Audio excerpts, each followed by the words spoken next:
Good day. It's the 8th of June. It's the night before the primary election in Nevada and some other states. I'm Joe Buban. Welcome to The Pulse. And I'm Sam Buban. Welcome to this week's edition. The voters in Nevada will go to voting places throughout the state. For those who did not vote early or mailed in their ballots but prefers to do voting in person, polling places are open from 7 a.m. and ends at 7 p.m. But the county election office has historically allowed voters to cast their ballot after 7 p.m. if they have been in voters' line by 7 p.m. Please vote and let your voices be heard. This is the basic aspect of our democracy, the right to choose your representation in government. Now, the news headline. The Trump administration has dropped its pursuit of the $1.8 billion anti-weaponization fund after a backlash from both Democrats and Republicans in Congress. This settlement, in exchange for voluntary dismissal of the case against the IRS by President himself suing his own government, was seen by many legal scholars and former judges as patently illegal. Days before, Acting Attorney General Todd Blanche was scheduled to appear before the Senate Oversight Committee and the Senate Finance Committee, the White House already floated a news that it is dropping the pursuit of the anti-weaponization fund. The move comes after more than 30 retired judges, including high-profile retired federal judges like Judge Luttig, told the Florida judge in the $10 billion defamation case filed by Donald Trump against the IRS that the settlement of the $1.776 billion, which was called the Anti-Weaponization Fund, was illegal and may have been a result of the Justice Department under Todd Blanche committing fraud in the Florida court. While supposedly a ceasefire is in place, but the U.S. bombed the Qeshm Island near the Strait of Hormuz. According to the U.S. military officials from the Central Command, or CENTCOM, and Israel bombed a southern Lebanon city, destroyed a hospital.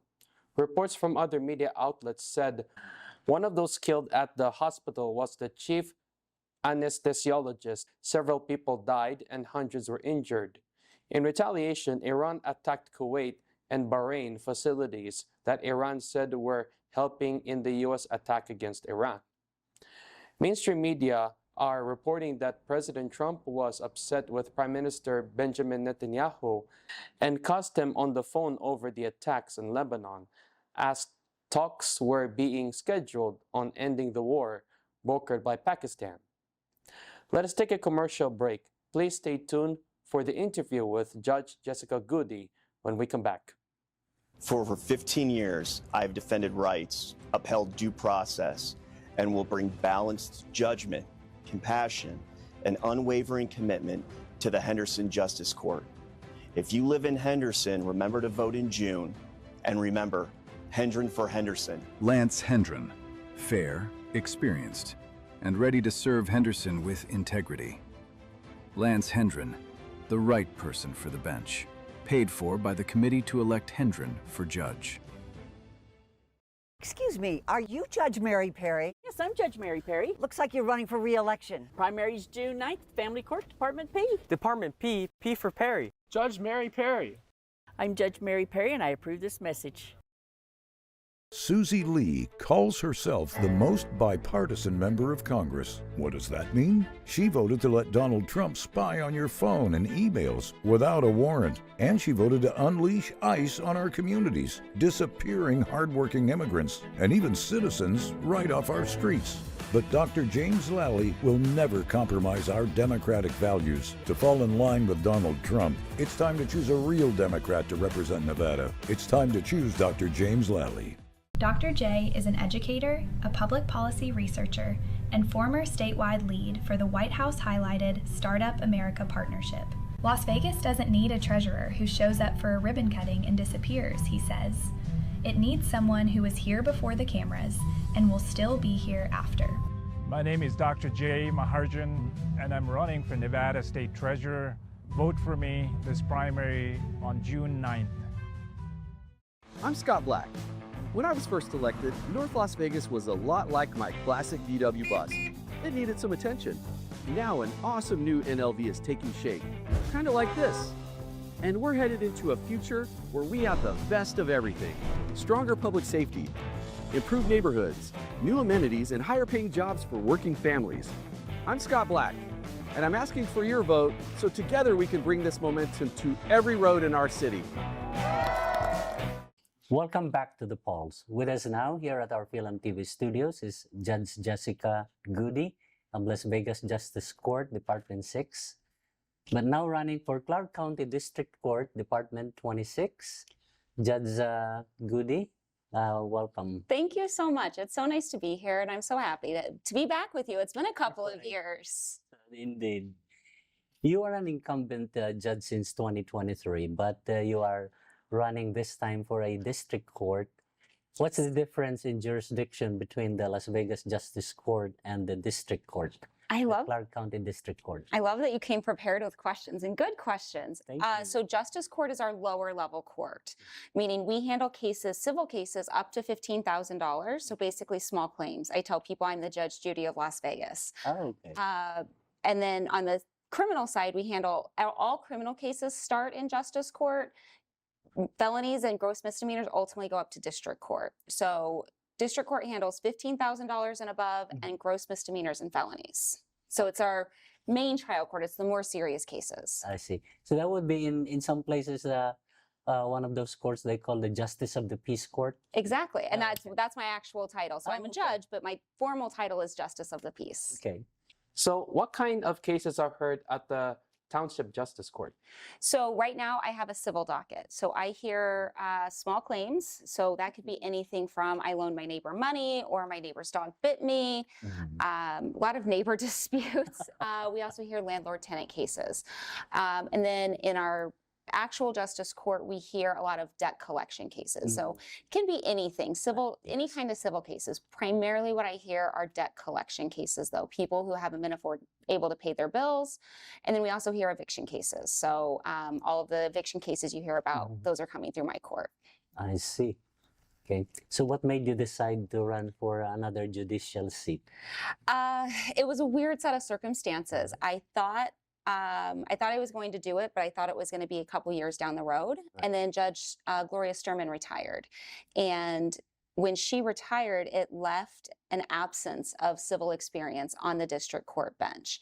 And so it was the very last day of filing for candidacy. And I had received a text the night before from a friend and said, hey, what can I do to talk you into running? We need your experience up there. And then for the first time, I was like, oh, I might be thinking about it. And so it all kind of came together, but it was Judge Sturman retiring, and we really need civil experience on the district court bench.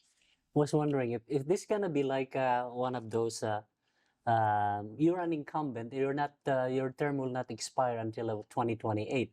Is this one of those that if you don't win in the general election, you still get to keep your remainder 2 years? I do. So just like other positions, state officials, Yeah. So city. I'm still a sitting judge right now, so I'm campaigning for a new seat, but I'm still doing my job that I was elected to do.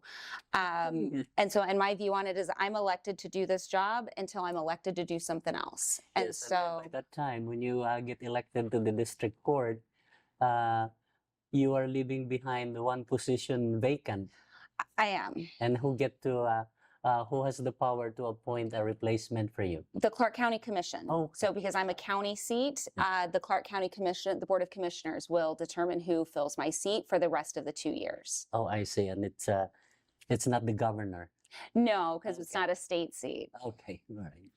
Is this one of those election contests that if you get 50% plus one vote, that you'll be the outright winner? Yes, when that happens. Yes, That's what we're going for. Get out and vote. Our voter turnout in this primary election has been pretty low so far. But there's a couple of races that can be decided completely in this primary election. So I'm hoping for that for my seat. We're almost out of time for this segment. So why don't you talk to the voters out there? This is your pitch. Thank you. First, thank you so much for having me. To anyone viewing this, I am Judge Jessica Goody. I am your judge currently in Las Vegas Justice Court, but I'm running to be your next district court judge in Department 26. I think it's really important we have judges on the bench who've handled the types of cases as an attorney that they would be handling as a judge. If you're facing a multi-million-dollar lawsuit or an eviction case, you want to know the judge knows the law and isn't learning it on your case. That's who I am. That's what I do. I was a complex civil litigator before I took the bench, and I'm really just working to make our system better. What I always say is, if you want the courts to get better, get Goody. Thank you. I like that slogan. What do you think, Joe? You like it? Yes, good is yes. Jessica Goody. As good as a slogan is it. And there we go. Goody is good. It's not a hard choice. Something good. Jessica Goody, running for District Court Judge Department 26. Thank you for talking to us today, and good luck on your race. Thank you so much. You're very welcome. It was nice having you here. To our viewers, stay with us for more news after this.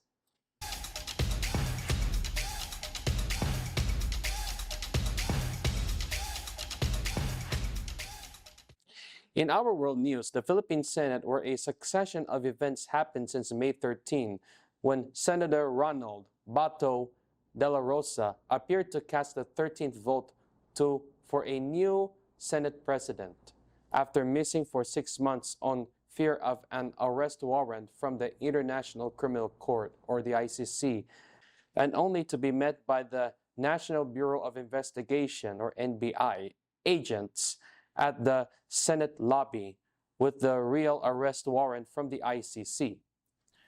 There was change of Senate president that same day, as the bloc led by Senator Vicente Tito Soto was outnumbered by the bloc led by Senator Alan Peter Cayetano, who numbered 13th with the presence of then missing Senator Ronald De La Rosa. Senator De La Rosa was a former national head of the Philippine National Police, evaded arrest and sought refuge in the Senate, but later at 2:30 a.m. that following day left the building with the help of another senator, Robin Padilla, and went into hiding again. After the Supreme Court denied a request for an injunction for the warrant to be enforced, the government issued orders to honor the International Criminal Court warrant and arrest Senator De La Rosa. He remains a fugitive from justice as the nationwide manhunt from all law enforcement agencies are ongoing. The Senate majority, which had 13 members physically present, suddenly became 12 when De La Rosa went on the run as a fugitive from the law. And 2 weeks later, that's last week, Senator Jinggoy Estrada from the same majority bloc was arrested on plunder charges relating to money received from the infamous flood control projects. The majority bloc ended up with only 11 senators who can be physically present in the Senate, equal number of minority bloc, which is also 11 senators. When Senator Estrada was arrested, the Senate President Cayetano protested and did not call for a session for 2 consecutive days, and did not show up in the Senate for the 3rd consecutive days. All other members, majority bloc, were ordered by their leader not to report to the Senate floor, but the minority bloc were present for 2 consecutive days for a session to take place, but did not have the legally required quorum. But on the 3rd day of no Senate session for lack of quorum, Senator Francisco Chiz Escudero showed up on the Senate floor to join the minority bloc. The total number of voting senators became 11 to 11 on both sides, not counting the fugitive and the one arrested for plunder of government funds. Senator Escudero defected from the former majority bloc of Cayetano and joined the minority bloc to constitute the quorum. The 11 minority members all of a sudden became 12 majority members with the defection of Senator Escudero, and within 1 hour, the new majority of 12 elected a Senate President pro tempore, in the person of Senator Win Gatchalian, and chairpersons of the committee were handed back to the senators who lost their chairmanship when De La Rosa showed up on May 13, and when Alan Peter Cayetano whisked the Senate presidency from Senator Vicente Soto. A fast-paced drama happened in the Senate during a 2-week period.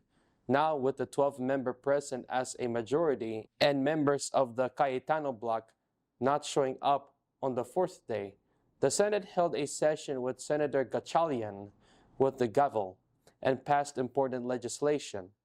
But still, no show for Senator Cayetano, who insisted that he is still the legit Senate president. Although no one questioned the rule and precedent, but he does not have the number of votes to oppose any rule changes and voting for legislations because the Cayetano bloc only has 11 senators, and the bloc of the new Senate pro tem, Win Gatchalian, has 12 senators. Stay with us for the interview of Tia Mathis Coleman, candidate for Nevada State Treasurer, after this. My family survived a genocide and war before we fled to America. With education and hard work, I became an attorney and activist. We made Las Vegas our home for the Nevada dream, opportunity and affordability. Today, that dream is in crisis. But by supporting working families, small business, affordable housing, and childcare, we will rise again. I'm Lena Hovanesian, and I'll be your champion on the Clark County Commission fighting for our Nevada dream. Welcome back to The Pulse. Joining us now here at PhilAm TV studios is Tia Mathis Coleman, State Deputy Treasurer, now running for State Treasurer in the Democratic Party. Tia, welcome to The Pulse. Thank you so much for having me.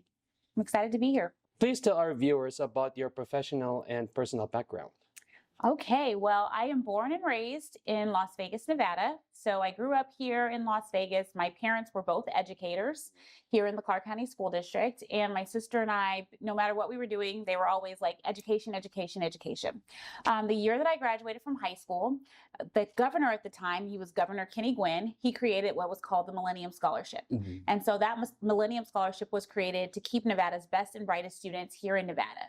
And so it was a $10,000 scholarship if you stayed in Nevada. So my parents at the time, they said, you have two choices, UNR or UNLV, because we wanted to keep me in the state so that we didn't have to pay a lot for tuition coming from two teachers. At the time, the tuition at UNR and UNLV was $80.50 a credit. And the Millennium Scholarship paid $80 a credit. So I always tell people that I paid 50 cents a credit for my bachelor's degree. So I stayed here and I went to the University of Nevada, Reno. And then after I left the university, I decided to work for the University of Nevada, Reno. It was supposed to be a 1-year gig where I would come back to Vegas and recruit students to go up to UNR. That 1 year turned into 9 years working for the university. I absolutely loved talking to families and helping them navigate their journey. After that, I went on to work for a nonprofit, and then I worked for the Clark County School District in recruitment. I was the director of recruitment for the school district, where I was responsible for recruiting 2,600 teachers every school year. And then about 6 years ago, I saw the job opportunity at the Nevada Treasury, and it was overseeing the Governor Gwynn Millennium Scholarship. So it was like a full circle moment, and I was like, this is now my chance to give back to students, because this scholarship once gave to me, and now I have an opportunity to help other students get the same scholarship. And so I went to work for the Nevada Treasurer's Office, and I've been there for 6.5 years now as the Deputy Treasurer of College Savings. Oh, that's wonderful to hear. There are actually fewer than half of you who are native Las Vegans wanting to serve in the public service. Yeah. So, and we're 2,600 teachers per school year. Yeah. They're nowhere to be found. They were nowhere to be found these days. I mean, at the time we were hiring more teachers than a lot of districts employ.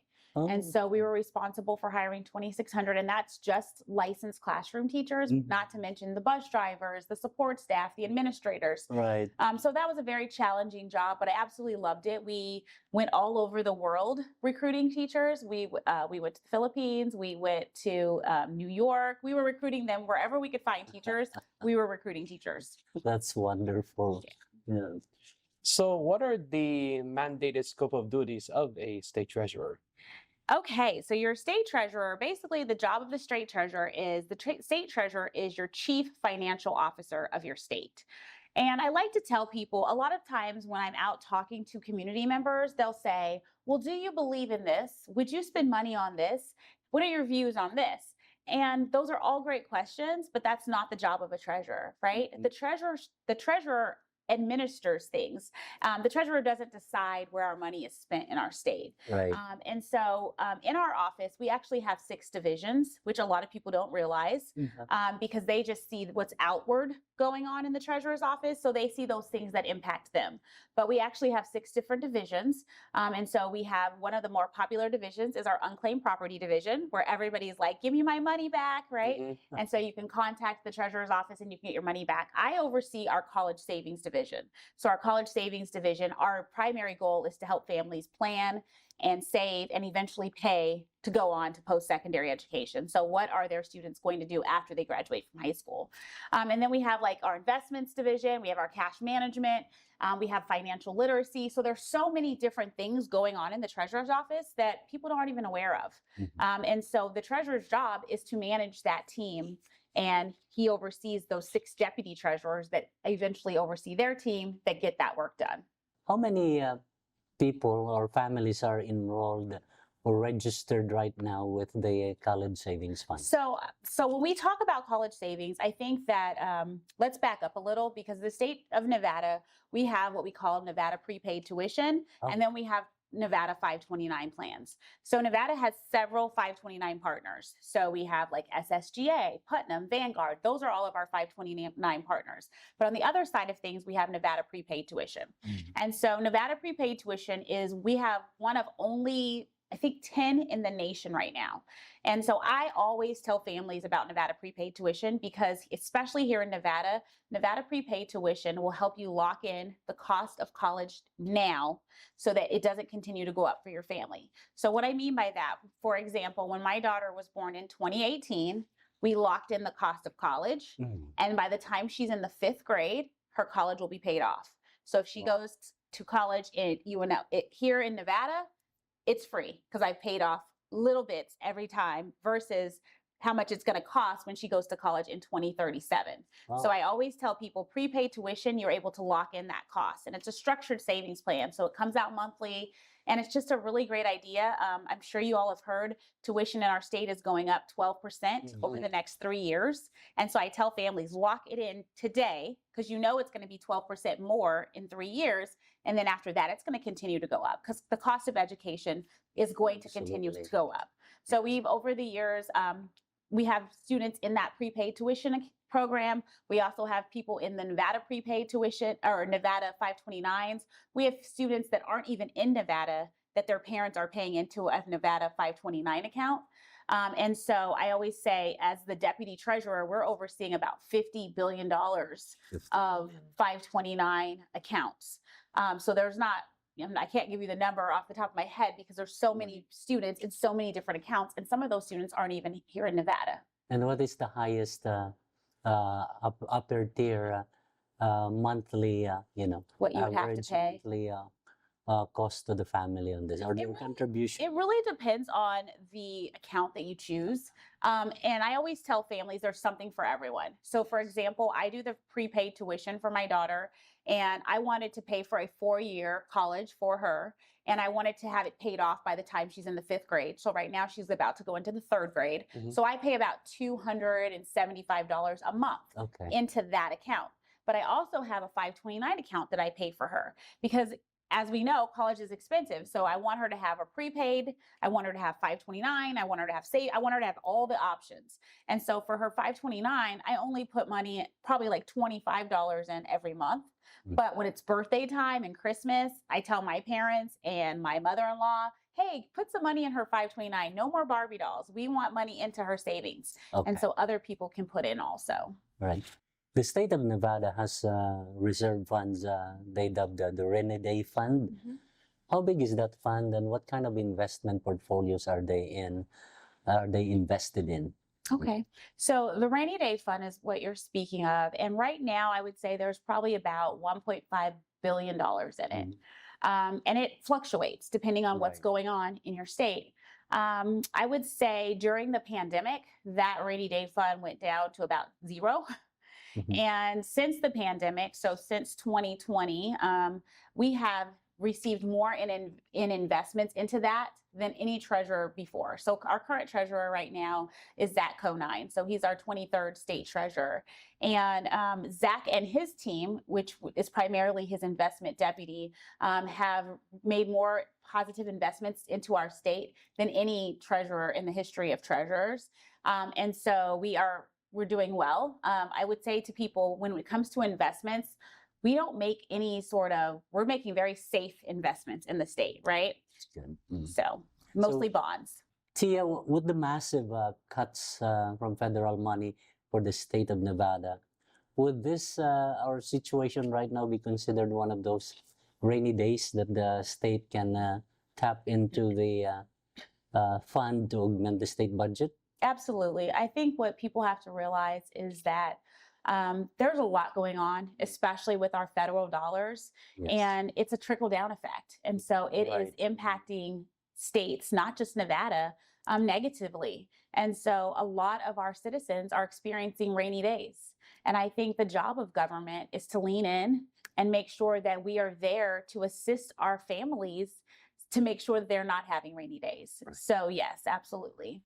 We're almost out of time for this segment, so the last words are yours. What would you like to say for your voters? This is your pitch. I would just say to my voters, please, please, please consider voting for Tia Mathis Coleman for Nevada State Treasurer. I am the only candidate running that actually has experience in the Nevada Treasury. I have a proven track record of serving this community for decades and all of the work that I've told you about. So learn more by visiting my website, Vote Tia, that's Tia with a Y.com.